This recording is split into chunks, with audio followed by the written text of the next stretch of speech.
prior to Donald Trump starting this mid-decade redistricting war, you already had some heavily gerrymandered states. So, for example, on the Republican side, Ohio was heavily gerrymandered, and on the Democratic side, Illinois was heavily. My state of Illinois was severely gerrymandered by the Democrats. So you've had this issue on both sides, and then you've had states that were doing it right, like Virginia, where a nonpartisan commission drew the maps, and Virginia was the fairest map in the country. And then Donald Trump demanded Texas redistrict.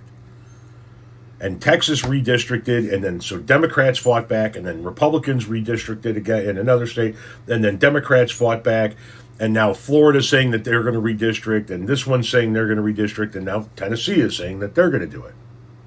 Could Tennessee be the next state to redraw their congressional maps? Senator Marsha Blackburn, who's also running for governor, has been pushing this idea pretty heavily online.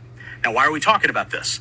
Well, over the last year or so, we have seen several different states redraw their congressional maps to, quite frankly, give a particular political party the advantage. We saw Texas do it to help the Republicans. We saw California do it to help the Democrats. It's all about balance of power in Washington and states trying to give their party an advantage to control Congress. Now, if this sounds familiar, it's because Tennessee has actually done this before. A few years ago, they took Nashville, which was its own congressional district and solidly blue, and redrew the lines to give Republicans the advantage. There is one Democratic seat left for Tennessee in Congress, and that's always been Memphis.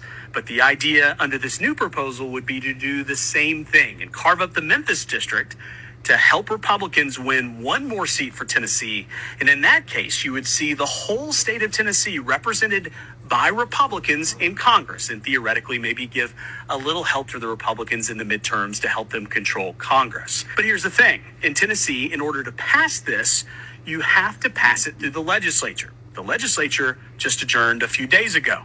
So they would have to call a special session. They'd have to act quickly and pass these new congressional maps in order to do it.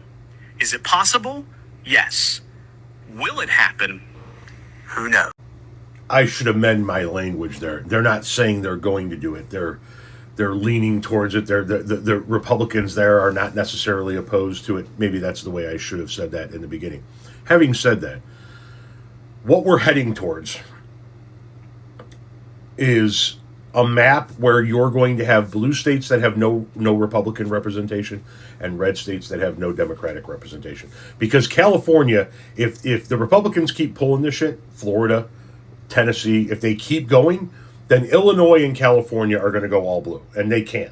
They're going to carve these states up so that there isn't a single it'll be over 50 Democratic senator or representatives out of California before you can blink an eye. And that's not good. Where we're heading is not a good place. We're heading to a map where red states are just that, red, no Democratic representation, and blue states are just that, blue, with no Republican representation. And from both standpoints, from Republicans in blue states and Democrats in red states, that is a dog shit way to run a country. That's a dog shit. You might as well just break up the fucking country into red and blue states at that point, which I don't want. I'm saying that that's where we're headed at this point in time. There shouldn't be any state that is all of one and all of another. And the Democrats are doing this in response to the Republicans doing this. If the Republicans didn't start doing this in Texas, the California would have never done what they did. Virginia would have never done what they've done. California would not do what they're about ready to do, or Illinois, or any of these other blue states. This is the corrosive effect that Trump has had on our politics. Our politics were already corrosive, and he is eating it down to the bone at this point in time.